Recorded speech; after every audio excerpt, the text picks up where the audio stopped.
O roteiro do Infiel é do Bergman, né? Foi escrito pelo Bergman. Gostaria de saber se houve alguma influência dele, do que ele havia pensado no roteiro e a direção dela. Relacionar.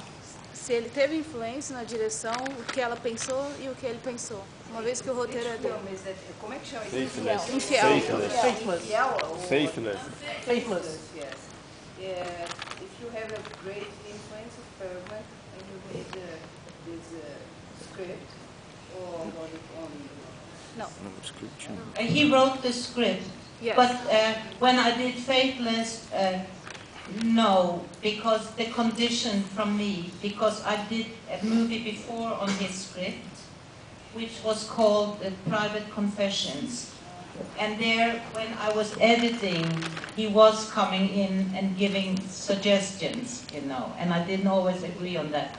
So when he asked me to do the movie Faithless, I said, I will only do it if you keep away, and you will only see the movie when it is finished. And for some reason, he did agree on that.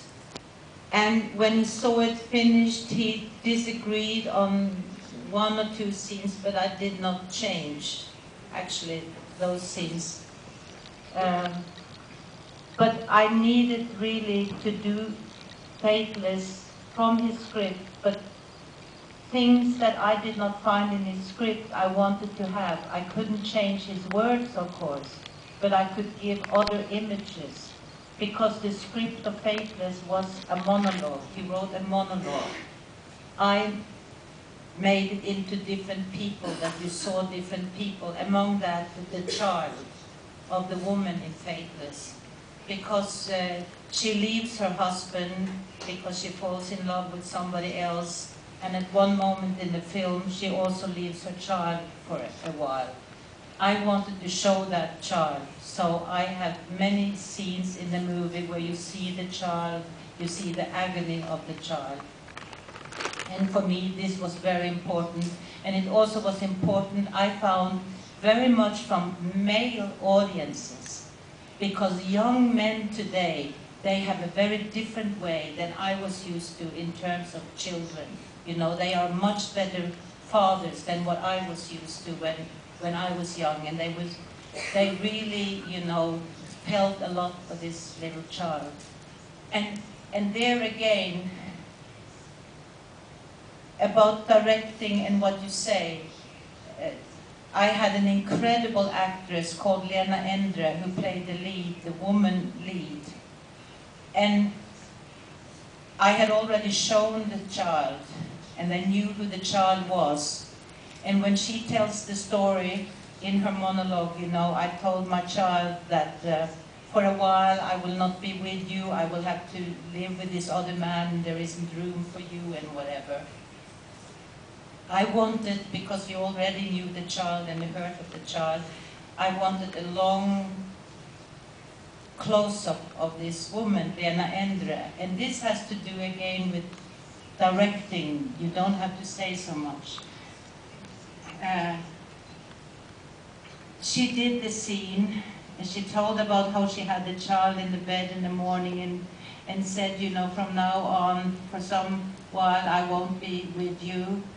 And then she says, and then, you know, the child left the bed and she went out of the room and she never turned and looked at me and she disappeared and what. It's a long monologue. So the actress did it and it was fantastic. And the whole crew made an applause. But I knew she could do more even from here. And I said, this is fantastic. You know, everybody, including me, think you are beautiful the way you do it. Do it just one more time. And also think of yourself in this situation. That for the rest of your life, you will have to live with the image of a little child that leaves your bed, where she always felt safety, walks out of the room, never turns, her hands is like this, and the shoulders of that little child up to her ears will always know be part of who you are as a human being. And so she did this scene again, which is the scene which is in the movie.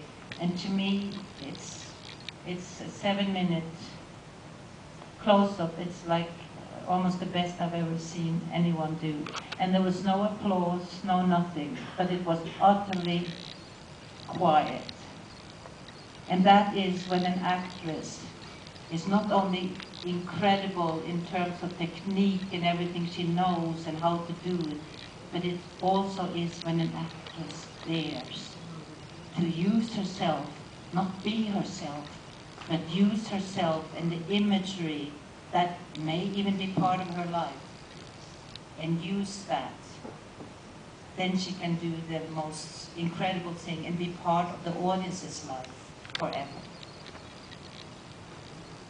So that was Faithless, and Ingmar absolutely was not part of it, which he didn't like, but later he liked it. It was okay. Erland is Ingmar Bergman. But yes, and you see that wasn't in the film. It was this man that the woman is talking to, and he's called Bergman. And I said, but you know, that's you. And I thought, no. But Bergman, I couldn't think of another name. So of course that is Bergman, and the younger man, and that's another thing, the younger man who they talk about, that